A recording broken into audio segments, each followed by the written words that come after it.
Well, hi there. This is Caleb Jones, and this is the Sovereign CEO podcast. And I show people just like you how to create a location-independent business, move to a less bad country, or at least set up an international backup plan, and do all of the above for very little money. And if you are watching the video version of this podcast, you can see that I am in my freezing cold temporary American office. It is about 29 degrees Fahrenheit outside. Very, very cold. Inside this office is about 57 degrees. This reminds me when I was a young guy, 18, 19 years old. I just moved out from my parents' house and I was in my apartment by myself and I had no money, so I did not ever turn on the heat in my apartment. So I would just let it freeze to death. And I was on the bottom floor, so I got really, really cold. Bottom floor of the apartment building. And it was freezing. And so in order to go to bed, what I would do is I put on 2 pairs of sweats, 3 pairs of socks, and then I put a bathrobe around that, and then I would sleep in that with 3 or 4 covers on top of me. That's what I did. It was insane. Because I was a young, poor, dumb kid. And people come over like, God, why is your apartment so cold? So now it's funny that, 30 years later, I have plenty of money, and I still have that little bit in the back of my mind saying, well, I could save money by not, even though I don't save any money, I'm renting this office, there's no extra fee. If I turn on the heat, I'm just worried if I turn the heat on, it'll get too hot, then I turn it back down, and anyway, I'm neurotic sometimes with this little shit. That's why, again, if you're watching the video version of this, I'm wearing a coat. And the last several YouTube videos I've done, I've worn this jacket because it's a little cold in here. It's wintertime. A little different than Dubai, than what I'm accustomed to. A little while back on my YouTube channel, on the Sovereign CEO YouTube channel, I did a YouTube video called If You Don't Do This, You're Screwed, or Do This or You're Screwed, something like that. You can check that out. I had a lot of feedback from that video, and which is good because I wanted to kind of shake things up in that video, and it represents kind of a shift in my content, at least a little bit. And in that video, I'm not gonna go through the whole video, you should watch it yourself. But I basically say that in this dark age in which we have entered, the only 2 types of people who will survive and thrive in this dark age over the next 5 to 35 years there's only 2 categories: people who are wealthy and people who are hyper flexible. And that's it. And so if you're not wealthy, you better be hyper flexible. If you don't want to be hyper flexible, you better make a lot of money. That's basically what I said. And so that sparked several conversations, and a few of you have asked, do you need to be wealthy? And or what does wealthy mean? Because there are other content providers on the internet, Grant Cardone is the one that comes to mind, but there are others besides him, who basically say, yeah, you need to be wealthy. You don't want to be middle class. If you're middle class, you're fucked. And so I've had a few of you ask what my opinion is on that, especially considering that last video. Also, a bunch of you have asked, what does wealthy mean in terms of real numbers and in terms of real lifestyle? So in this podcast, I will try to answer both those things. The first topic is really my opinion, and the second topic is really a description of different income levels. And I will do my best to do that in this podcast format. Maybe what I'll do if this is a popular topic is later do an actual whiteboard video on my YouTube channel where I go through different income levels. I don't think I'll need to do that, but you guys let me know in the comments. Do you need to be wealthy? Let's address that first. Well, first, let me address what you need no matter what. Okay, and this is standard Caleb Jones content. You need to make at least $85,000 a year in US dollars pre-tax. If you have a business, that means profit, not gross. That's profit. That is profit before taxes, okay? And yes, if you live in Thailand or if you live in parts of Eastern Europe, maybe that number doesn't need to be that high. That is a global number, and you can adjust that up and down based on various factors. I have other podcasts and videos on that. Obviously, if you live in a very expensive city, you live in downtown London, and you have 5 children, you need a hell of a lot more than $85,000 a year to be happy. So you may have to, if you're single and you're by yourself, no girlfriend, no kids, never want any of that stuff, and you live in the middle of Chiang Mai, and you'll be there for the rest of your life, then you could certainly drop that number down a little bit. That's fine. But the bottom line is, on this a number I'm going to go with, $85,000 a year in US dollars, net income before you pay taxes. You need that. Yes, and if you don't have that, your primary mission right now should be to go get that, number 1. Number 2, you need location-independent income. If you make $85,000 a year and you have to physically be located in a particular city in order to make that money, you're screwed. You're fucked. I have talked about that ad infinitum. I'm not going to repeat all that here. Especially going into this dark age, which we have entered into, you need international mobility. You need it. That's the next thing you need. You need the ability to go or move to wherever you want, whenever you want, for any reason you want. And you can't do that if you don't have location-independent income. So location-independent income, as I've talked about, is kind of step one in all of these processes. Everything I talk about under the Caleb Jones models. Alpha Male 2.0, Black Dragon, Sovereign CEO. Step zero, step one is that location-independent income, because that opens up everything else. It opens up mobility, it opens up 5 flags, it opens up a lot of stuff in your woman life that wasn't possible before, it opens up everything else. So you need that. The next thing you need in terms of finances is you need, I've been teaching this for years, 0 to very little debt. You do not want to have a lot of debt. And I have a video and some podcasts on what good debt is versus bad debt. I'm not going to go into the detail on that. I'm saying that you should have 0 or near 0 bad debt. I have 0 bad debt. I have no debt that doesn't make me money. So you need that too. You don't want a lot of debt going into this next phase of the world that we're entering into now. So if you make $85,000 a year, completely location dependent with very little or 0 debt, good. That's a good baseline. You need those things. Now, do you need more than that? Do you need millions of dollars? Do you need to make, $500,000 a year? Do you need to make a 7-figure income? Well, obviously, if you have those things, you are more long-term secure based on what is coming.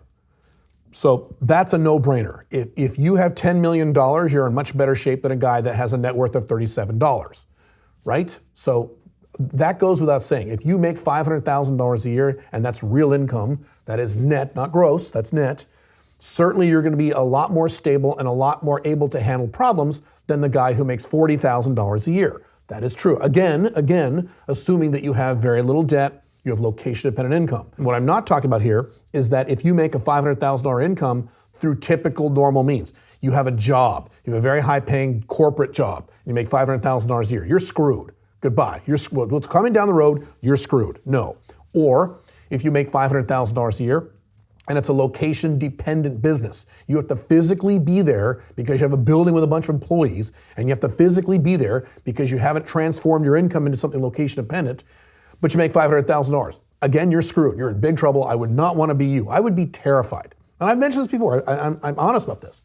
I would be horrified today if I made the money that I make now. It's a lot more than $500,000 a year. The money that I make now via a location-dependent business with a building and employees and an HR department and inventory and overhead in a particular location that I had to be there to manage it, I would not be able to sleep very well at night, knowing what I know, knowing where the world is going. I wouldn't want to be you if that's you. So if you make more money, far beyond the $85,000 a year, that's great. But you still have to maintain the Alpha 2.0 Sovereign CEO minimum model of location-independent income.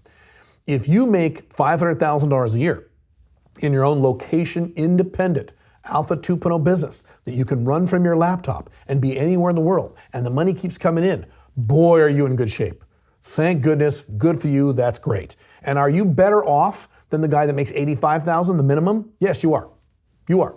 Yes, you are. Do you need that income? Do you need it? Well, that gets into a complicated discussion. Depends on you and depends what you want. So let's take this one step at a time. If you are 27 years old, no kids, no girlfriend, no debts, no real bills, you're a backpacker, you're a, perpetual traveler, digital nomad, what have you, do you need $500,000 a year right now? No, you don't. You probably don't, unless you want that. Now, if you want that, go for it. Because I wanted that. When I was 27, I wanted that kind of money. I've always wanted a high income. I've always wanted to make more than $85,000 a year. And I've said before, I would be miserable if I only made $85,000 a year. And I'll cover guys like you in a second. But do you need that kind of income right now? No, you don't. Now, let's change this around a little bit. Let's say you are around my age range. Let's say you're 47. And you have an OLTR wife or full-time live-in girlfriend, which is the same thing as an OLTR wife. And let's also say you have 2 kids, okay? Well, $85,000 a year, location dependent, will that do it for you? No, you need a lot more than that, in my opinion. So you are much closer to the category of you need the big money, the $500,000 a year. Particularly if your wife / live-in girlfriend, and I call them a wife, if they live with you, they're your wife. So particularly if your wife doesn't work or doesn't want to work or has a very limited income capacity. My OLTR wife does not work in a traditional job anymore, but she has the capacity to work. If I died tomorrow, she has an amazing resume. She spent, 13, 14 years in the insurance industry. She could very easily go get a high-paying job and she'd be okay. But many of you have wives or girlfriends or OLTRs who are not in that category, so you have to factor that in there. Yes, you're gonna need a hell of a lot more money than $85,000 a year. You're gonna need it. So do you consider more than $100,000 a year as rich? I don't know. I would say the answer to that is no. And there's articles about this. If you make $100,000 a year, you are nowhere near rich. Rich begins at a much, much higher level. Now, first of all, I've said in the past that wealthy begins at a net worth of $10 million. Net worth, everything you own, all of your assets, you deduct all of your debts, and that number left over is $10 million or more, you're rich at that point. Now, what is that in terms of income dollars? What is rich in terms of income? Well, in my opinion, I think you are rich in terms of income at around $240,000 a year net, especially if your taxes are low. So that's around $20,000 a month. When you're making $20,000 a month, I remember hitting that income level and I remember thinking, wow, I got a lot of money now. This is pretty good. That's kind of nice. So once you hit $20,000 a month, I think that is a mental barrier you cross where you feel a lot safer and you are a lot safer. You can handle a lot of problems in your life when you're making $20,000 a month. Now, is it a lot of money? No, it's not a lot of money. A lot of money would be, a seven-figure income, which is $100,000 a month, $200,000 a month, $1, $2, $3, $4 million a year. That's the big money. So at $240,000, you're not at the big money, but you're at good money. You're at good money at that level, and I think a lot of normal people would consider that quote-unquote rich. Certainly Bill Gates would not consider that rich. He would laugh at you, but it's all a matter of perspective. So if you're the kind of guy where you want to settle down someday and or have children someday, and that's a big need that you have, a big desire you have, then you know what? Especially in the dark age we've entered, then yeah, you might want to consider a minimum income eventually of $20,000 a month. Oh my God, that's so much money, I could never do that. That's a discussion for another time. You have all my materials. You have the materials of lots of other people on the internet. You can take action and do certain things. You can follow the path of people who've already done this. Yes, that is a doable goal for you. And the problem is I know a lot of guys in my audience who, when I just say, $85,000 a year, right, which is about $7,000 a month, they go, oh my God, I could never make $7,000 a month. Yes, you can, and you can make $20,000 a month too. Matter of fact, if you can make $7,000 a month through your own location independent business, you can make $20,000 a month. You can. I know for a fact. You can do it. You may not want to do it. You may not want to take the extra time and effort to do it, but that's separate. That's a separate issue from can you do it? Yes, you can. You can do it. And it's not a big deal. And that's something you'll learn as you grow your income. You'll hit these income levels and you'll hit these new levels and go, oh, that's it? Oh, that's no big deal. I remember when I hit my first income goal of $100,000 a year. This is a long time ago, back in the 90s. And I was super excited. I wrote about my book, The Unchained Man, and super excited about it. And the next day I'm like, okay, whatever. I don't feel any different. This isn't a big deal. Great, some numbers on a piece of paper have changed and that's it. So now what? And I felt the same way when I hit $15,000 a month, $20,000 a month, $30,000 a month. I'm like, okay. It was fun for a few minutes and I was like, all right, that wasn't any big deal. That's not as much money as I thought. That wasn't as hard as I thought. That's anything too.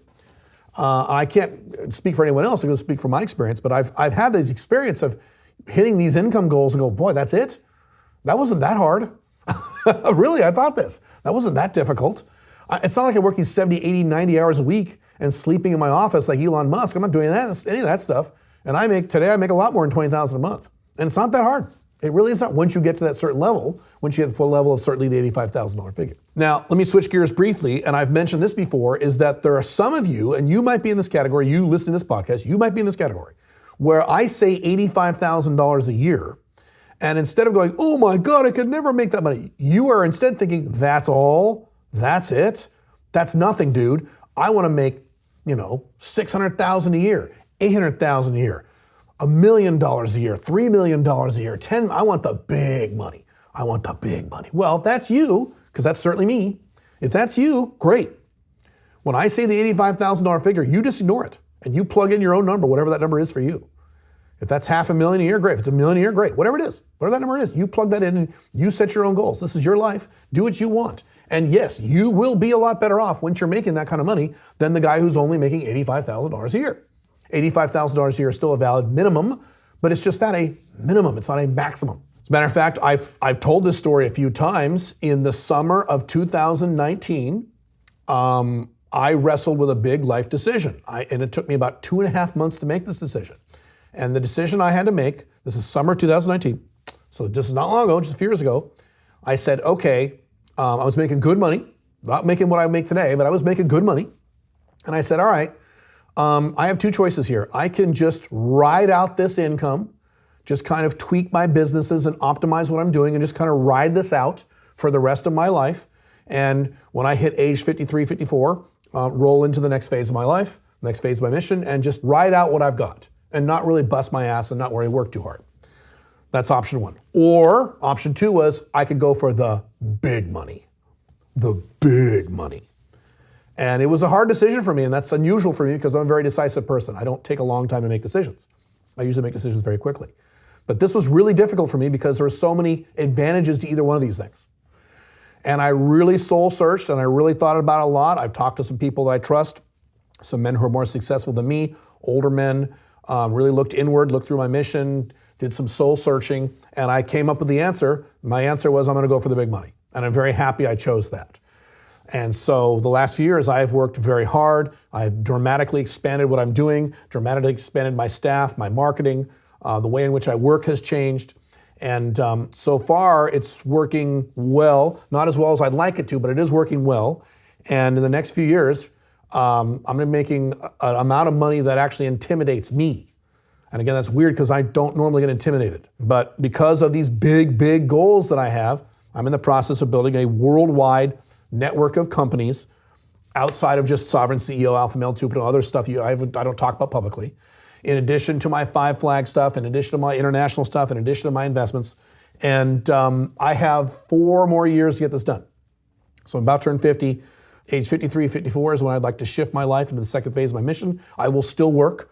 I will work the rest of my life. I think retirement is stupid, but I'm going to work differently and work for different reasons. And so I've got 4 years to get these things done. My odds of success are very high, 80, 90%.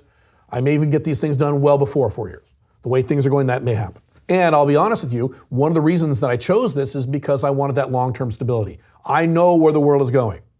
I have been very good over most of my adult life of predicting macro events in the United States and or around the world. I've been pretty good at this, and what I'm predicting now looks really, really bad. And so one of the reasons I chose this option of going after the big money was to be stable and be relaxed as the rest of the world burns.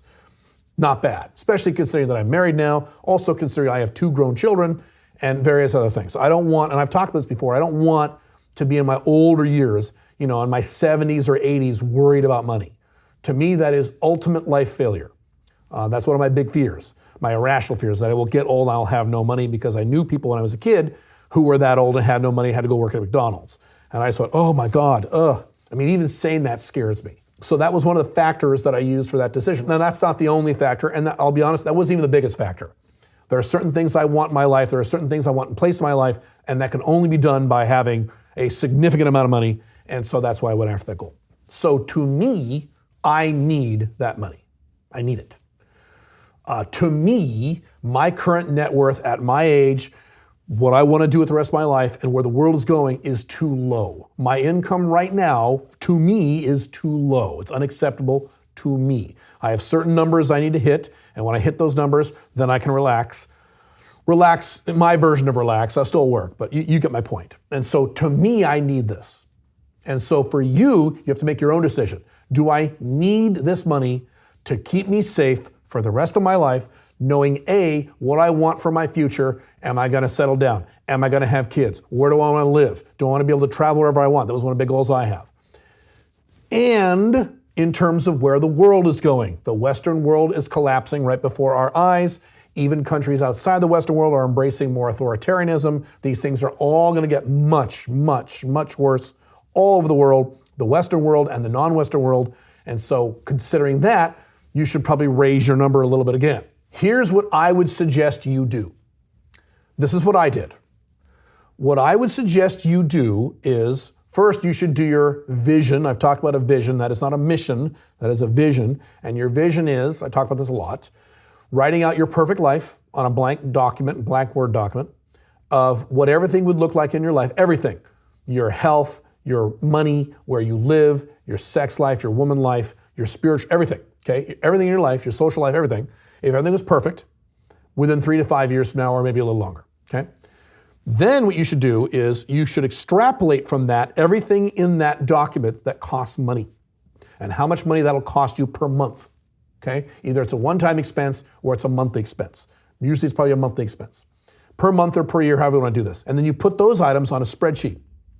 And then you do whatever research you need to do to find out how much money that would cost you per month. I like to use monthly figures. Per month.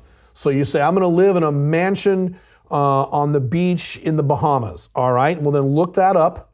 Look up some mansions on the beach in the Bahamas. Find out how much they cost. Figure out a mortgage or whatever and find out how much that would cost you per month. Okay, I want to drive a fucking Lamborghini. Okay. How much will a Lamborghini cost you per month, right? And maybe you don't have big goals like that. Maybe you want to have something more simple. Maybe you're like, I just want to, I want a log cabin in the mountains, but I want to be able to travel first class anywhere I want, whenever I feel like it. Okay, how much will that cost per month? And figure this out and make a big list of everything you want in your perfect life and everything it costs, and then get a total, get a monthly total. And now you know generally how much money you need to make after taxes and after all business expenses, okay? You might be surprised to see that that number is a little bigger than you thought. And then you might say, well, crap, maybe I do need to make more than $85,000 a year or $100,000 a year or $140,000 a year or whatever number you had in your head. Maybe I do need to make a little more than that. Then in that case, you quote unquote need to make more money. When I say need here, I'm talking in terms of long-term happiness for yourself. I want to be long-term happy. That's my number one goal in life. And so that means there's a certain lifestyle and a certain lifestyle structure and a certain investment structure in terms of my net worth, my investments, my residual income for my investments, things like that, my cash flowing investments, my businesses. There's certain things I want that will make me happy long-term, and I have very specific numbers attached to these things, and I'm going to keep working until I hit those numbers. Now, the good news is I'm relatively close to these numbers, but I'm an old man. I'm older than most of you listening to this podcast. Most of you are, 20s or 30s. If you're an older man like me, if you're in your 30s, 40s, 50s, maybe 60s, then the good news is you should be ahead of the game a little bit in terms of your net worth already, and or in terms of your skill sets, in terms of your ability to earn money. So that shouldn't be an excuse for you either. I mean, I don't know if you've heard the old story about Colonel Sanders, how Colonel Sanders had no money until he was 60, early 60s, and then he made all his money. Whatever, there's no excuses. What I don't think is a good idea, and I will end with this topic. What I don't think is a good idea, I think it's a terrible idea, is to earn the money just for lifestyle to impress other people. And again, you say, well, of course not. Yeah, but we live in an Instagram culture, and I know a lot of you young guys are really excited to buy a Lamborghini or live in a cool mansion or buy a Ferrari to impress chicks and to put them on your Instagram and to flex on Instagram. That is probably the dumbest reason I can think of in order to earn more money. Not once in my entire life have I ever had that sort of motivation to make the money I make today. Because I always was motivated to make money. Not one time ever in my life did I have the motivation, well, if I make a lot of money, I can buy a really cool house and then the girls will like me more. I've never had that thought, even in my 20s when I was poor. I've never had that thought. I think that's a stupid goal. Same thing, it's the equivalent to guys who have these goals of, I want to bang 100 chicks. Why? That's purely an ego play. And I think that's one of the worst reasons you can have in terms of making money. Now, there's an argument that would argue with me and say, look, if that's what motivates you, if what really does motivate you is to put a Lamborghini on your Instagram so you get a bunch of Instagram followers and maybe bang a few hot girls, if that really is what motivates you to get off your ass and get to work, then fine, go ahead. I'm just saying that there are better reasons to have in terms of financial motivations. Long-term happiness, long-term stability, ease of life, quality of life, right? That was a big thing for me. I wanted quality of life. I want to live somewhere that is nice, and I want to travel wherever I want. I want a nice laptop. When I want to go on a long flight that's 14 hours, I want to have a good seat so I don't feel uncomfortable. I can, lay flat and go to bed, first class seat, things like that.